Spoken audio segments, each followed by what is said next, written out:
welcome to another one of my tutorials. This time I'm going to show you how to make a little jacket, a cummerbund and a flower girl dress, and this is all based on the Wizard of Oz theme. So I'm actually making this for a wedding and it's going in the post on Saturday. Before it goes there, I want to show you that you're going to also learn how to make a fantastic petticoat. You don't need to have a pattern for that. I'll show you exactly how that works. The jacket is called a crop jacket and you can get that obviously from our website at etsy.com. And then we've got the cummerbund, which of course is ace, and that has a gigantic bow at the back. You can tie it how you like, but I think that's really nice and it gives you a beautiful line across there.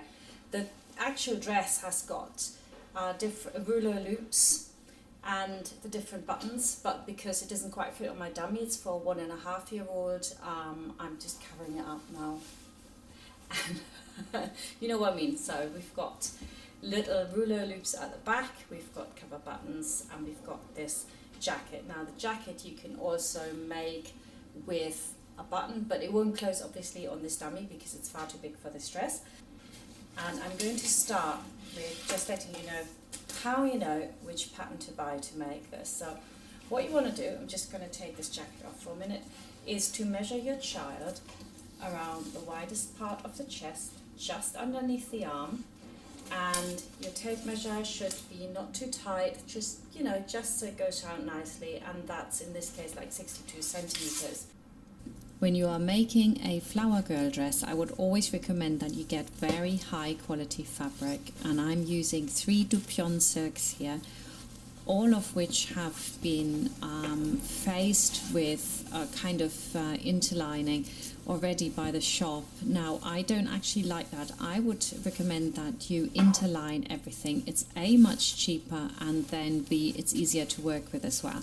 It was okay, but there's no need to spend that money. So I got white for the bodice, the check for the skirt, and the gold for my sash. Now let's have a little look at the pattern.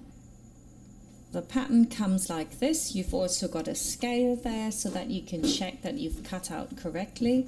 And basically we need to cut it all out and assemble it. That would mean that possibly the front comes in 2 pieces with an attachment line and the back, depending on which size you're doing. But basically we just have to cut it all out. The back, the skirt comes only as one piece and it goes for the front and the back, and we've got letters on it, and it goes from A, B, C, D, E and F. So A and B goes together, C and D, E and F, and then I'm going to glue all the rest of it together. It's a totally really simple system, but if you don't know it, it's quite confusing. So put your skirt together and then cut the front skirt on the fold and the back skirt twice. And if you really feel you must, you can add a centimeter seam allowance to the back skirt, but it really isn't necessary because we've got quite a lot of gathers there, and whether you've got a centimeter more or less doesn't really make a difference. Now this is the front piece, and then we've got 2 pieces for the back. The reason why we've got 2 pieces is that we're using rouleau loops. And on the side that goes underneath the rouleau loops, we have 2.5 centimeter extra. And on the other side, we've only got a centimeter extra, so that when the rouleau loops lie over the right hand side, it's all really central and you get a really nice line and it looks fantastic. So that's why we're doing it. So when you put the 2 backs together, you can see they are exactly the same, apart from one is wider than the other. Then we've got the pattern for the cummerbund or sash, and we have got a video for that. It's separate and it explains it. But basically you need to attach A4 or letter size papers to the tip of your tie. So we're adding 4, and for the larger sizes I would go for 5. If you have a 10-year-old, even 6, so that ties hang really low, and that's very pretty. So that's all there is to it really. And then you've got the front of the sash, and I would recommend that you watch the other video for that. if you are to change the pattern, which I might be doing here because I'm making it for an actual wedding, I need to draw out all my seam allowances first so that I do it the right way. And this is the front piece here. If you have the largest size, that might come in two parts, of course, and will need to be assembled.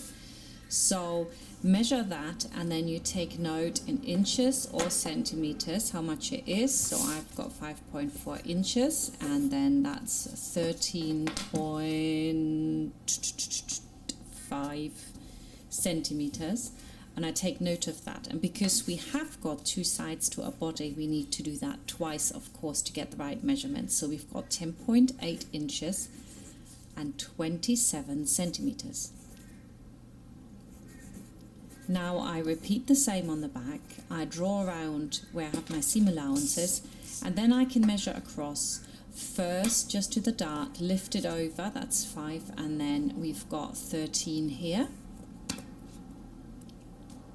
And in inches, I can do the same here, that's 5 inches. And I need to do exactly the same now. I need to times 2 that.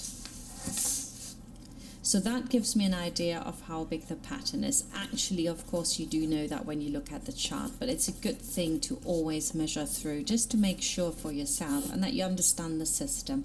So that's 20.8 inches, and that is 53 centimeters. So that's the actual measurements. Now, when you have got a little child in it, and you might have to adjust it, first draw these lines across underneath the bust and then through the center. And here I'm leaving it, and I'm going a little bit over to the side because I don't want to get in the way of the dart. And I've made a cross on the back here so I can draw my division lines in here as well. And along those division lines, I will then alter the pattern. So I have to look at the measurements the bride has given me. So I have got my 20.8 inches, and the actual measurement of my child is 18.5 inches. But you should always have some ease. That would be too tight. So you need to add 1 or 1.5 inches to it, and that gets you to 19.5 or 20 inches. That's how big you want to make the dress, 1.5 inches bigger, just so it's all good. So I minus that, and I come to 1.3 inches there. Now I have to divide that by 4 because, of course, I've got 4, sides, 2 fronts and 2 backs, basically. And so along those division lines, the central one, I'm going to mark how much I need to make it smaller. And in my case, it's a really, really small amount, but whatever your amount is. And you could also, of course, make it bigger across that line. And then I just sellotape that back together. You never take it off just off the side seam. That does not work. It's going to make it all look very strange. So that's my front done. That's my width done. I still have the length to do, but let's do the width first. Now I take the other back and I cut that open as well, and I have to do exactly the same, of course. I have to mark on there the amount that I'm taking off.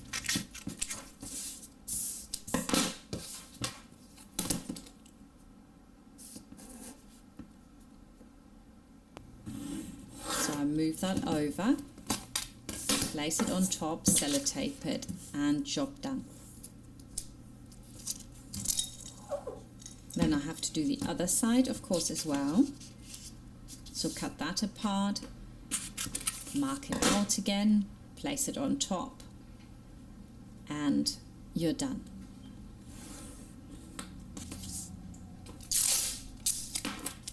Now I've got all 3 pieces, I measure also the length, and the bride has given me the length of 8 inches here, so I can see mine is a little bit too long. Of course, I've got an extra centimeter there as well, and the distance between that and the hem is what I need to take off. In my case, that's 2 centimeters. We never take it off the waistline, we always take it out of the middle. So I'm going to mark a centimeter on either side. Could be your 1/4 inch, but that's what I have to take off.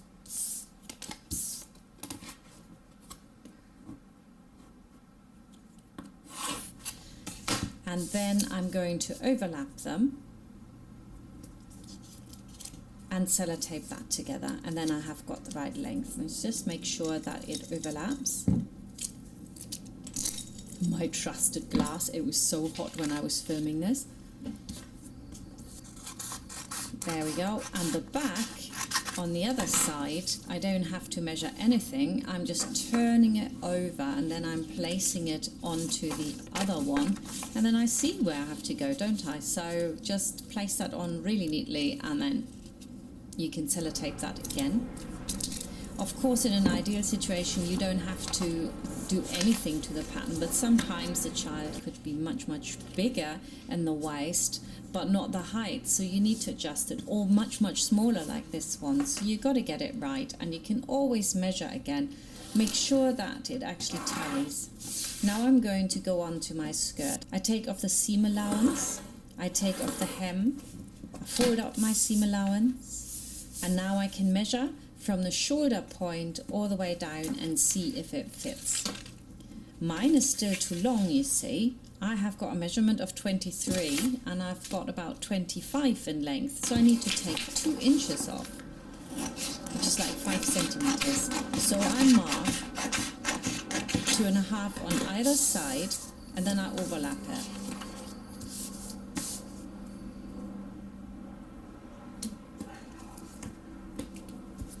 See, that's quite a lot I'm taking off here, but you have to do this in order to get it right. You can make it longer, you can make it wider, you can really play around with it, but this is for a special bride with a Wizard of Oz wedding, and I wanted to do it really well for her, so none of the box standard would have done. So I put a little bit of paper underneath there so I can now even out my skirt. So just cut that bit off and you've got the skirt done as well. And again, now I'm doing the same again. I put my top up and I'm checking, is it her requested 23 inches? And it is. It's actually 22, but I have a petticoat underneath it which peeps out. I'm ready. The last thing I have to do is to adjust my Kummerbund, and there's a separate video on the pattern of the Kummerbund and how you put that together. So I mark on there where it ends and I trim my Kummerbund pattern as well to make sure that it fits on afterwards. So just a little bit of a snip off, and I'm ready to do my flower girl dress. Now the next video is the cutting out. Thank you for watching, and I'll see you next time. Bye.